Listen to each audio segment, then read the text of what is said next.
Ladies and gentlemen, welcome back to another episode of the Figures of Sport podcast. We have a lot to talk about today. Most importantly, we're going to start on some breaking news that we got yesterday morning, and it was Kevin Durant, was traded from the Phoenix Suns to the Houston Rockets um, in a deal that really didn't surprise anybody. We've heard rumors over the last couple of weeks that the Houston Rockets were interested in Durant. And, I think when we kind of look at this trade, we'll break it down in a second. But when we look at this trade, uh, I, I I have some mixed feelings about it. I'm not entirely sure how I feel about this trade. But if you haven't heard, Kevin Durant was traded to the Houston Rockets in exchange for Jalen Green, Dylan Brooks, the number 10 pick in the 2025 NBA draft, which is happening on Wednesday night. At least the first round is, and 5 second-round picks. Now, there were reports that other teams were involved. I believe the Heat were one of the two finalists. It was between them and the Houston Rockets, but they were unwilling to include some players in a package. One deal that was reported included Haywood Highsmith, Jaime Jaquez, Nikola Jovic, the number 20 pick in the NBA draft this year, and other draft assets. But again, the Miami Heat were unwilling to kind of hit that asking price. So the Suns moved in the opposite direction and went with the Houston Rockets offer. Now, other teams that were supposedly involved in this trade, or at least were involved in trade talks, were wild cards, teams that I feel like nobody truly expected. The Denver Nuggets, the Cleveland Cavaliers, the Toronto Raptors, all teams that were rumored to be interested in the Durant sweepstakes. Now, when I say that I was a bit surprised by the return for Kevin Durant, he is obviously a Hall of Fame level player.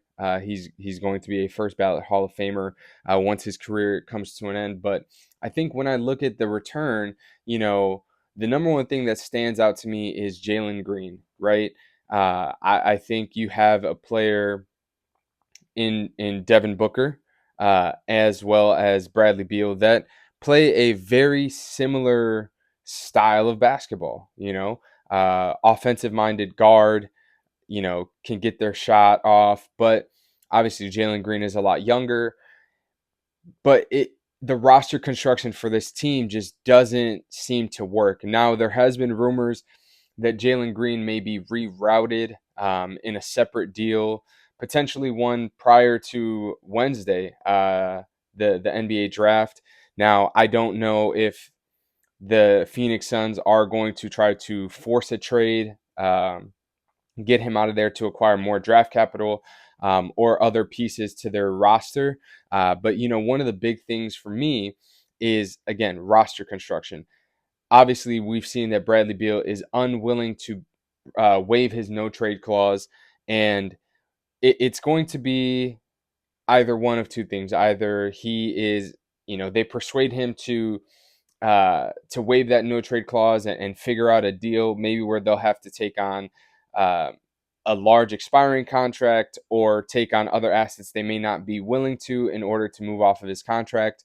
Or get lesser assets in return. Maybe if they're looking for, hypothetically 3 second-round picks for Bradley Beal, they may have to, accept 1 to 2, right, just to get off of that contract. Or the other option is that he's bought out, which I think is probably the most likely uh, scenario in this situation here.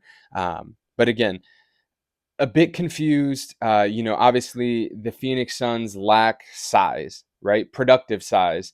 And, obviously they've had Nurkic at the center position. They acquired Nick Richards uh, during the season last year from the Charlotte Hornets to help bolster that front court. But again, I think their issue is roster construction. Their depth is not um, up to par with other teams, especially in the Western Conference. And again, I feel like if you want to attempt to maximize the prime years of Devin Booker's career, you need to do something that is going to maximize the potential that he has, and that is to get other playmakers, other guys that can perform at a high level. But having three players that do essentially the exact same thing on this roster isn't going to do that. Obviously, we've seen that, Jalen Green's age and occasional inconsistencies on offense were the reason why he was traded in the first place, right? I don't think that you're going to be willing to give up a star uh, in their young 20s uh, with a great offensive, firepower that Jalen Green can have at times, you know, to just move him to another team and then pair him with another, star younger guard who does essentially some of the things that he does. And think that that is going to be the missing piece, right? You just moved off of Kevin Durant to get a younger player who's similar to Devin Booker in some ways, but less consistent. I just don't think that when I saw this trade, I was extremely overwhelmed and said, wow, one side wins and the other side doesn't. I think on Phoenix's end, I'm just more confused.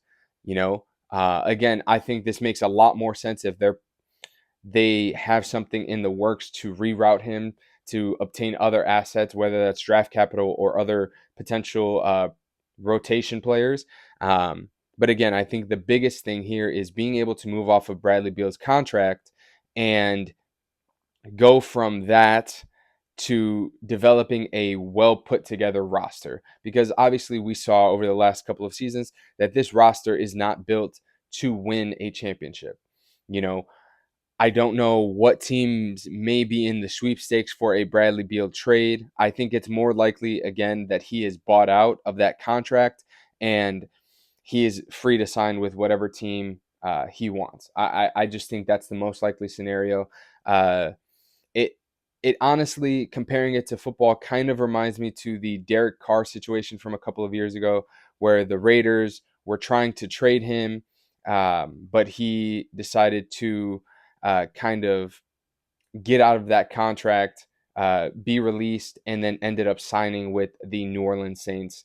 Um, so this is a situation where I can see kind of playing out like that. They can't find any potential shooters. No one wants to meet their asking price, so he's just released or bought out, and he's going to be free to sign wherever he wants. But again, I think when you look at that Phoenix Suns team, obviously they struggled mightily this past year, swept in the first round last year, and there is just not enough on that team.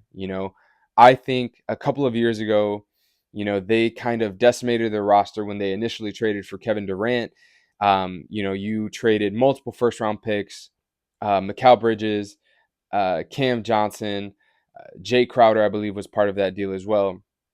And you took a young core that you had as far as DeAndre Ayton, Mikal Bridges, Cam Johnson, Devin Booker, with a veteran point guard such as Chris Paul. You took that roster and you completely dismantled it for Kevin Durant, which understandably he is a Hall of Famer, right?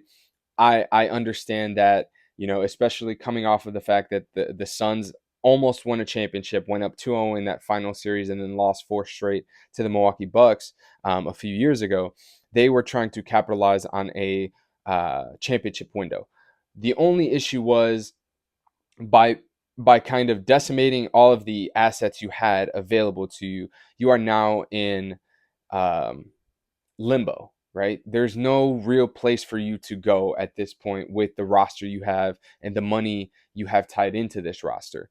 So I think that going forward, it's going to be a definitely a rough couple of years, maybe in Phoenix, unless they're able to do something on the fly. But I think right now their main priority is to recoup some of those assets that they've lost and rebuild this roster a lot differently. Obviously they have a new head coach, and he is going to have some input, and hopefully they are able to put together a winning team, because it's going to be tough to see a guy like Devin Booker enter a rebuild phase for the second time in his career.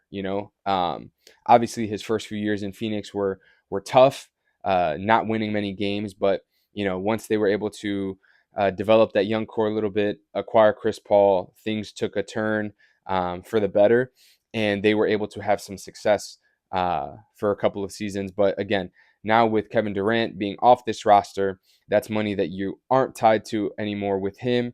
Um, Again, Dylan Brooks will bring some defensive physicality to this team. But again, I just think with the pick that they have at number 10 now and the possibility of them rerouting Jalen Green, they can add some value to this team and maybe turn themselves into um, a team that can really compete for a playoff spot or a play-in spot. I just don't see them as a contender next year. Or maybe even the year after that, with just the current roster construction.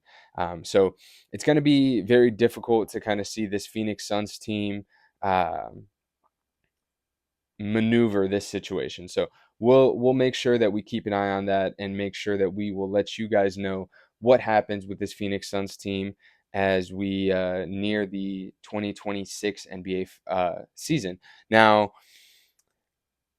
on the other side of that trade, the Houston Rockets are clearly going all in. They also just signed their head coach, Ime Udoka, to a contract extension. So obviously, he is their guy for the future, leading this team. Now, with the Houston Rockets acquiring a guy like Kevin Durant, obviously, they are going all in.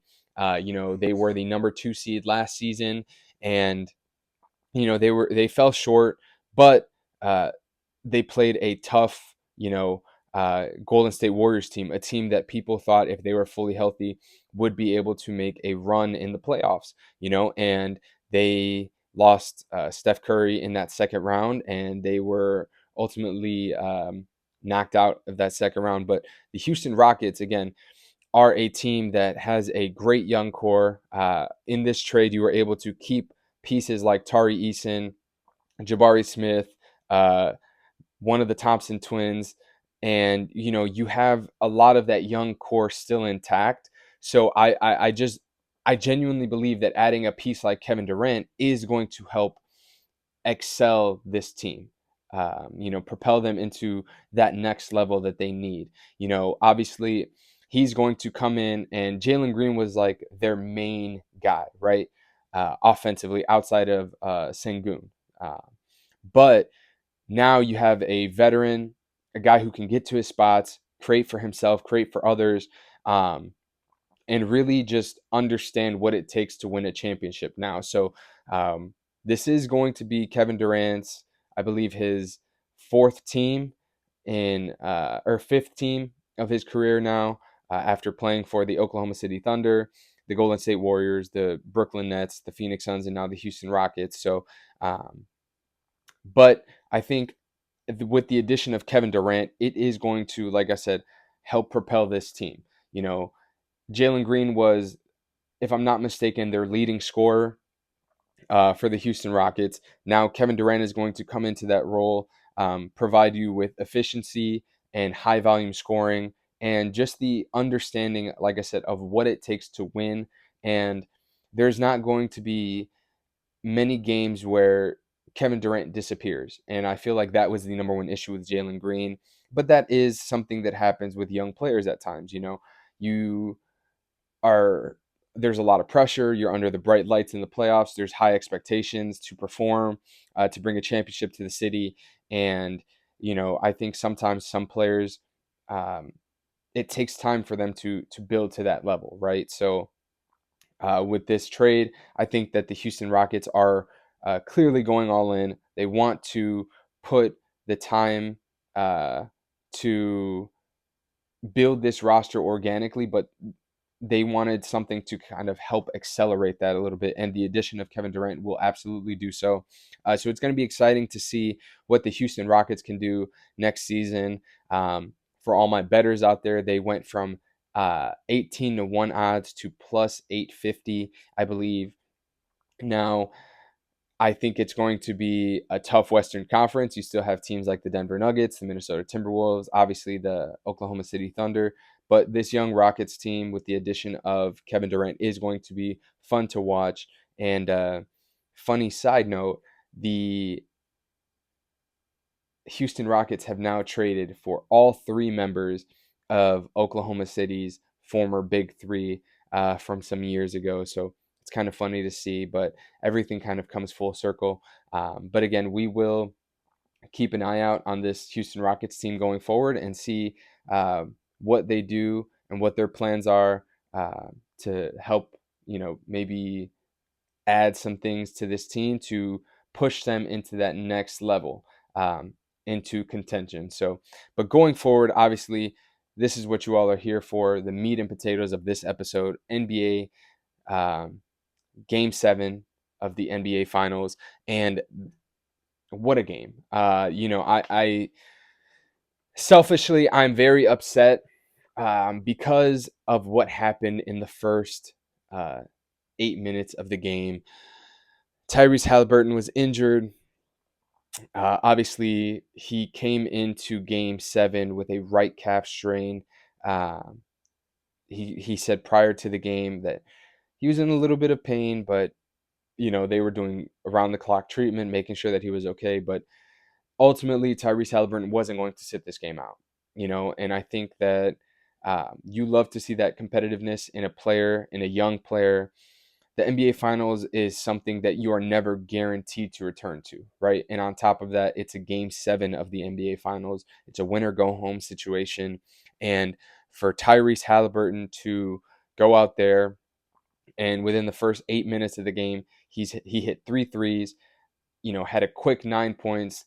The Pacers were rolling, and just to kind of see him starting hot, it was a great sign for the Pacers. And it kind of, me sitting back on my couch watching this as a fan, I was excited that we were going to have an amazing Game 7, one that, I would really be, happy to sit down and watch from tip off to the final buzzer. And, after the Tyrese Haliburton injury, you see him go down uh, in pain. It it just took the air out of me as a fan. That was probably one of the saddest injuries I saw in a game of this magnitude.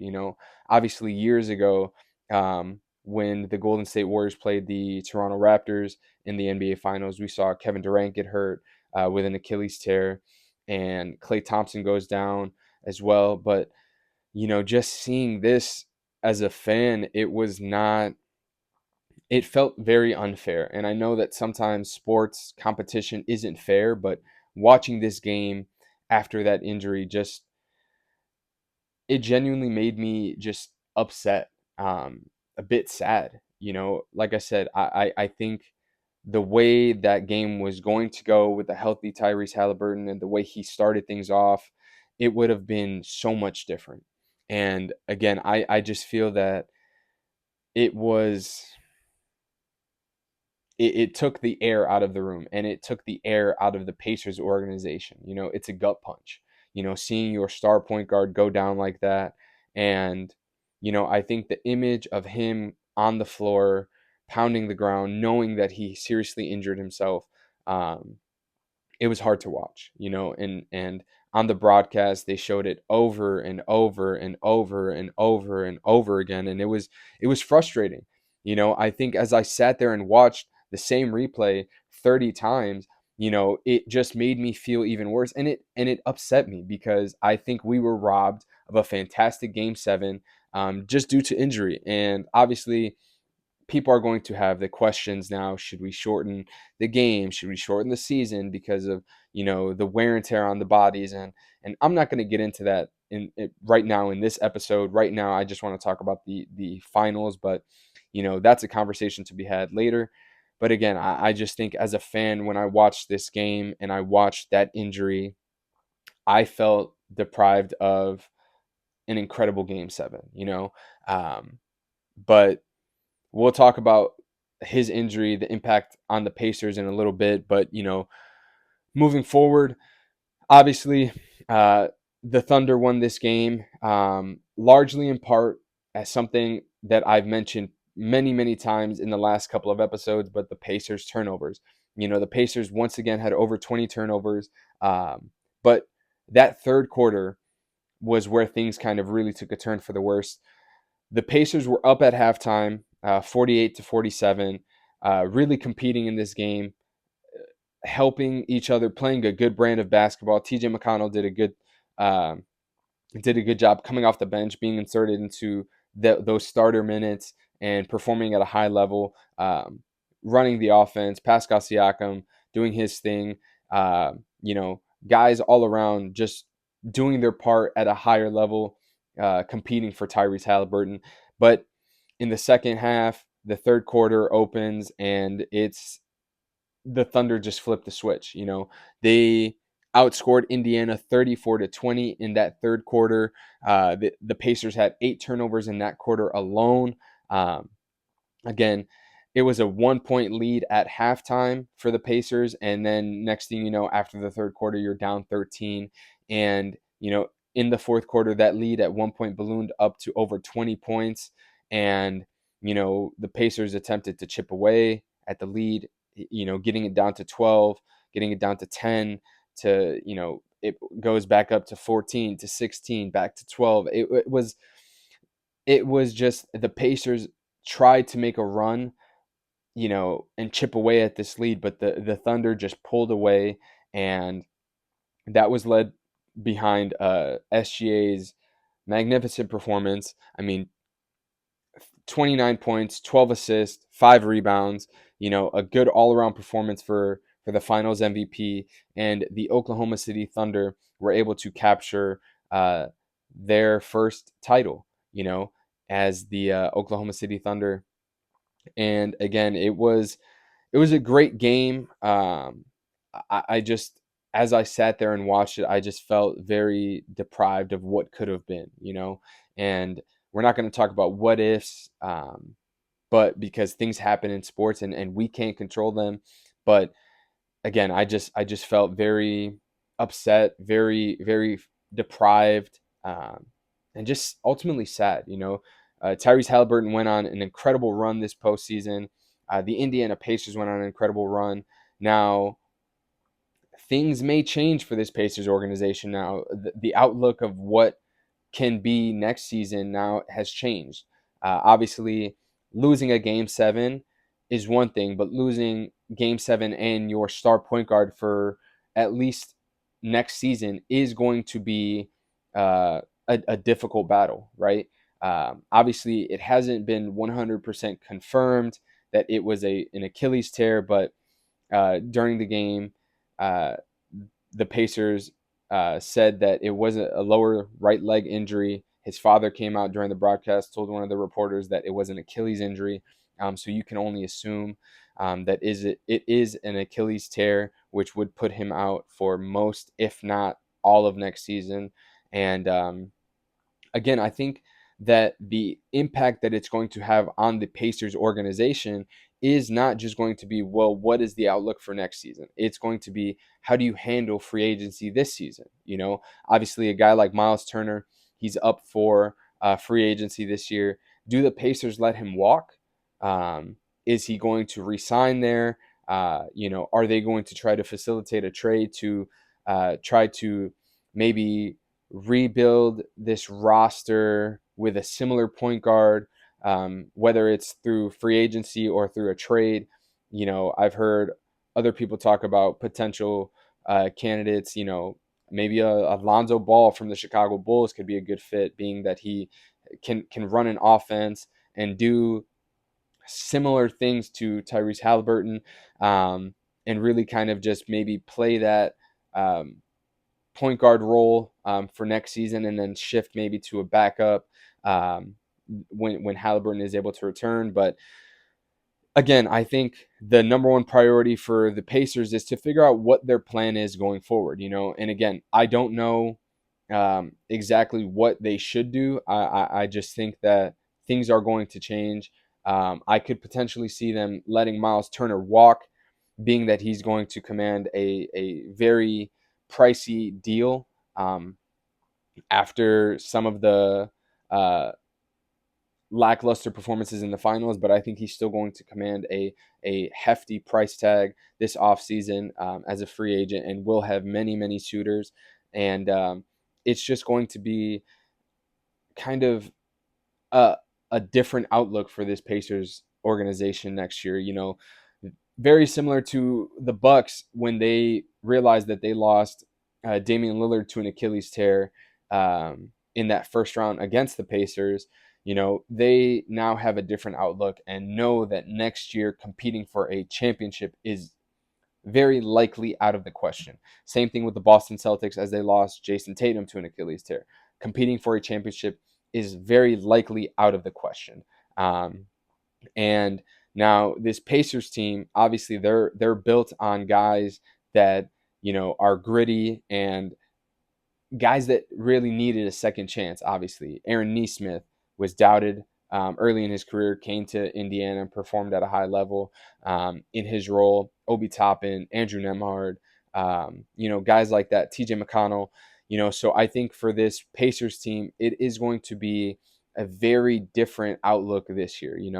Last year it was obviously we made it to the Eastern Conference Finals. We lost to the eventual champions in the Boston Celtics, and you hold your head up high because that is something that they haven't had in Indiana in quite some time. Now, this year, you go to the NBA Finals, you make it to a Game 7, but not only do you lose, but you lose your star player in this Game 7 and very early on in this Game 7. So I think that the Pacers are going to have a very different outlook on things going forward this offseason. The Eastern Conference in general is going to look very different. I think that you're going to see some teams in uh, positions that we didn't truly expect them to be in next year because of all of these injuries to um, players on these teams in the Eastern Conference. Again, the Milwaukee Bucks, the Boston Celtics, the Indiana Pacers are three teams that I think that were, within the top 6 seeds of the NBA playoffs in the Eastern Conference, and now have lost a star player to a devastating Achilles injury. And now teams like, maybe the Orlando Magic are going to surprise people, especially after the addition of Desmond Bane moving into a higher seed. Um, Teams like the Cleveland Cavaliers can run away with this conference almost. I feel like if they're able to replicate what they did, this past season, the Toronto Raptors can make some noise. You may see some teams like the Detroit Pistons kind of move up and be a little bit more dominant after making an exciting entry into the playoffs this year. The New York Knicks, there's going to be a lot of teams that are going to be able to compete, and the Eastern Conference is going to be more wide open than it has been in a long time, just because of these injuries, right? So I think that as we kind of watch this NBA offseason unfold, I think it's going to be a wild offseason, and we're going to see some things that are going to shock a lot of the fans, a lot of teams. I think there's going to be a good amount of trades that happen to kind of help alleviate some of the the lack of star power now on some of those teams. I think the Boston Celtics could look very different next season. I think the Milwaukee Bucks can look a little bit different next season. I think that the Pacers can look a little bit different next season. It's just tough when you see these injuries and understand that they can change the outcome of a team's future and the outlook of a team's future. You know, for a team like the Pacers, the way they were built, that's something that they can obviously sustain with the way they play. You just have to get guys that grind, are willing to buy into their roles, compete at a high level, and great things can happen as we've seen on this playoff run. Um, but it's just sad to see as a fan of the game. It's sad to see as someone who loves to watch sports that an injury like this can truly derail a team in the way that it has. But um, yeah, I mean, hats off to the Oklahoma City Thunder. Uh, Again, Shea Gilgeous-Alexander was able to win the scoring title this year, Western Conference Finals MVP, Finals MVP, and of course the regular season MVP. An amazing season for Shea, an amazing season for the Oklahoma City Thunder. Obviously they had a big 3 years ago with Kevin Durant, Russell Westbrook, James Harden, and were unable to capture that title. But now they have done it with their young core. And I think they are definitely a team that is built to be able to do this for the future. Obviously, the Oklahoma City Thunder have a mountain of draft picks. They are going to have to pay Jalen Williams in the future, Chet Holmgren in the future. But again, this is a team that has built through the draft with a couple of solid additions via trade and free agency in Alex Caruso and Isaiah Hartenstein. But this is a team that has been built very organically, and they have developed their young talent very well. And I think that this is a team that I don't want to say that they are going to run it back, because the Western Conference is tough and the NBA is tough. Obviously, we thought that the Boston Celtics were going to run it back this year, but you never know what can happen, right? So I think that this is just going to be the start of a great young team that can compete for championships year in and year out going forward. But it was a great season for the NBA. It was a great season for the Oklahoma City Thunder, a great season for the Indiana Pacers, and really, really hope that we can see those stars come back and be themselves again after those injuries. So get well to Tyrese Haliburton, get well to Jason Tatum, get well to Damian Lillard, and every other player that has gotten hurt this past year. We hope to see you all next year healthy, and back in your full role, doing what you do best. And yeah, guys. So I really, I'm obviously you can tell that I'm just upset that we weren't able to see a game 7 like we thought would be so amazing and so exciting. But once that injury happened, it really just took the air out of the room. But again, things happen. That's sports. But one more time, hats off to the Oklahoma City Thunder as your 2024-2025 NBA champions. And we will make sure that we are following all of this crazy NBA offseason, because I'm guaranteeing it right now. The KD trade yesterday was only the tip of the iceberg. We are going to see some things this offseason, and I'm very excited. And I hope you guys are going to join me along this ride as we continue this podcast and we continue to talk to you guys about what is going on in the world of sports. So thank you guys for watching another episode of the Figures of Sport podcast. We will be back soon with obviously more MLB talk, more NBA news, NFL news, and we're going to be adding some other sports such as UFC when we have the opportunity. So thank you guys for listening. If you guys haven't already, make sure you subscribe. I want to hear your guys' comments below. What were your thoughts on Game 7? What were your thoughts on the KD trade? What are your thoughts on this NBA offseason? Is it going to be a crazy one? Is it going to be an average one? I want to hear your guys' thoughts. Let me know in the comments below. Make sure you have notifications on so you know when we are posting. And we will catch you guys on the next episode. See you soon.